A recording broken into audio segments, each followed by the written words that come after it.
Oh, Akbar.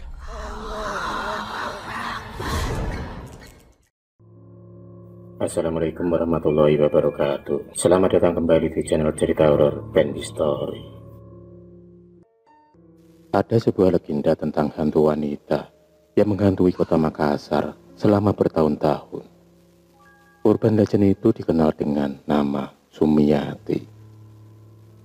Pada periode tahun 1990-an, saat Makassar masih bernama Ujung Pandang, beredar kabar hantu wanita yang bernama Sumiati menghantui hampir di seluruh penjuru kota.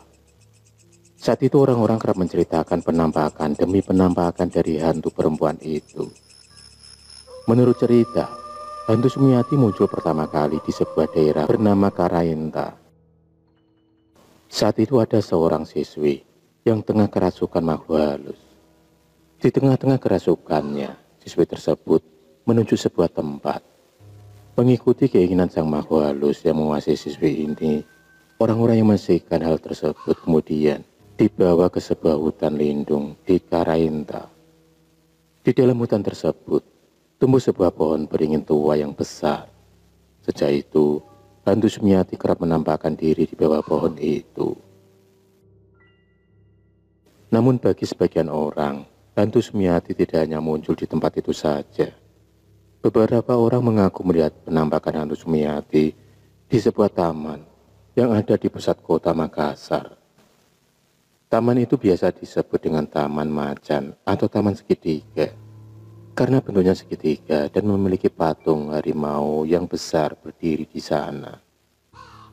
Walau begitu, penampakannya juga dilaporkan muncul di berbagai tempat di kota Makassar berdasarkan kesaksian orang-orang yang mengaku pernah melihatnya.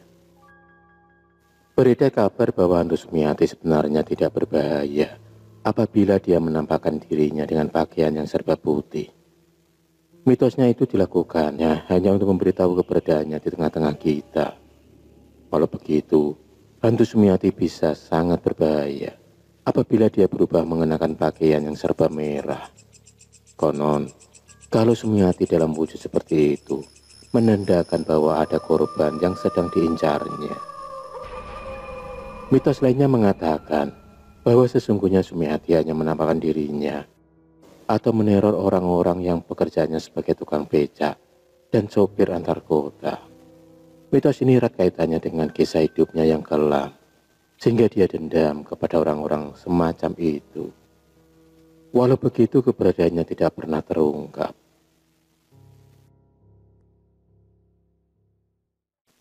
Dari berbagai cerita yang merebak di masyarakat, cerita ini berawal dari kisah hidup gadis desa bernama Sumiati yang ingin mengubah nasib kehidupan keluarganya dengan tinggal dan bekerja di kota Makassar.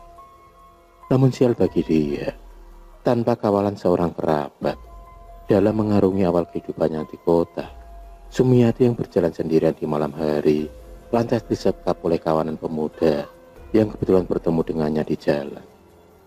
Suasana saat itu memang sudah sangat sepi dan sunyi, sehingga Sumiati tidak berdaya untuk meminta pertolongan. Malam itu kehormatannya direnggut oleh pemuda-pemuda bejat tersebut.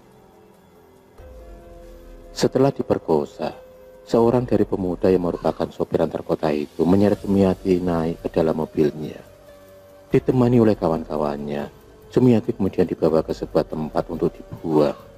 Selama perjalanan, akhirnya diketahui pemuda-pemuda itu merupakan tukang becak dan sopir angkutan kota yang ada di Makassar.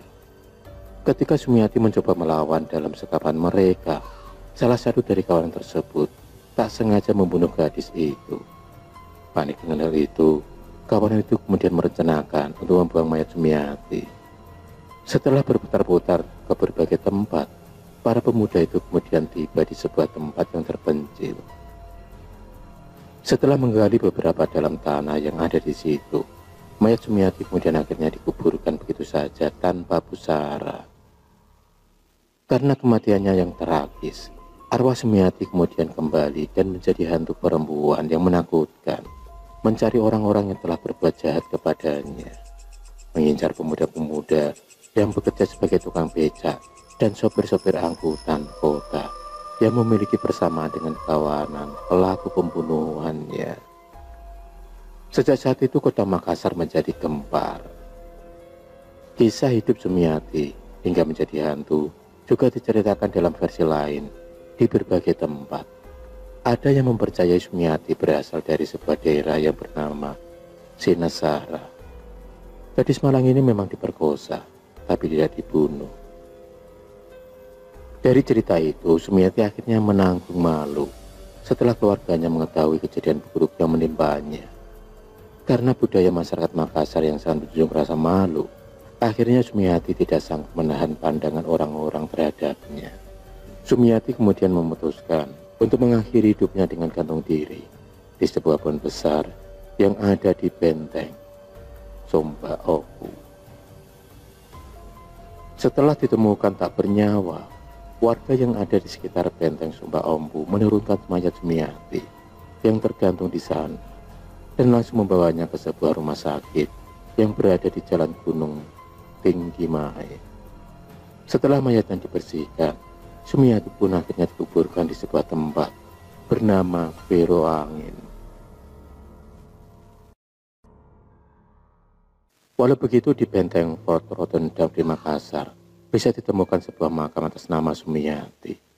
Tidak diketahui apakah makam itu adalah kuburan Sumiati yang menjadi urban legend selama ini. Namun melihat makam itu berada di areal benteng tersebut, bisa jadi makam itu bukan makam biasa. Salah satu cerita penampakan hantu Sumiati. Teman kakakku sedang naik motor menuju ke rumahnya. Saat itu dia baru saja pulang kerja.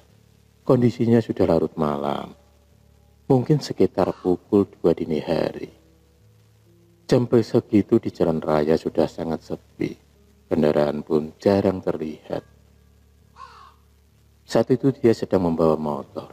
Dan alangkah terkejutnya dia saat melihat seorang perempuan melambai-lambaikan tangannya ke arahnya, seperti meminta dia untuk memberi tumpangan. Saat itu dia mengajukan perempuan itu. Mungkin dia pikir wanita itu bukan wanita baik-baik. Lagi pula mencurigakan. Masa di tengah malam begitu menghentikan motor? Setelah memacu motornya beberapa puluh meter, ia kembali terkejut karena ada perempuan yang melambai-lambaikan tangannya lagi. Tetapi masalahnya ini adalah perempuan yang tadi. Dari kejauhan ia memperhatikan kaki perempuan itu. Memang tidak ada kakinya. Ternyata perempuan itu melayang. Teman kakakku langsung tarik gas. Setelah melewati cewek tersebut, dia tetap merasa tidak enak. Jadi dia mencoba mengintip ke belakang lewat kaca spion. Dan alangkah terkejutnya dia, ternyata perempuan itu terbang mengejarnya. Untungnya dia tidak apa-apa. Akhirnya selamat sampai di rumah dan menceritakan kejadian itu kepada keluarganya.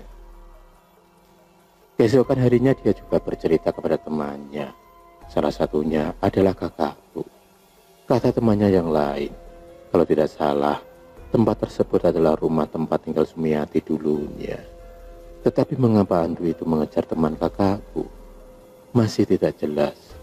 Untungnya tidak terjadi kecelakaan gara-gara penampakan saat membawa motor.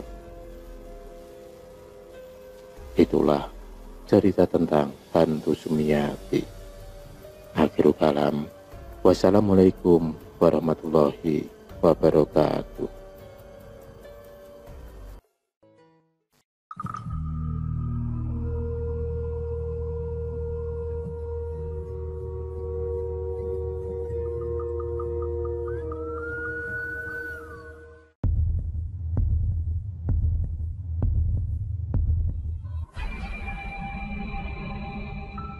Terima kasih sudah menonton video cerita bergambar ini. Klik subscribe untuk terus mendapatkan video-video cerita bergambar selanjutnya. Semangat berkarya.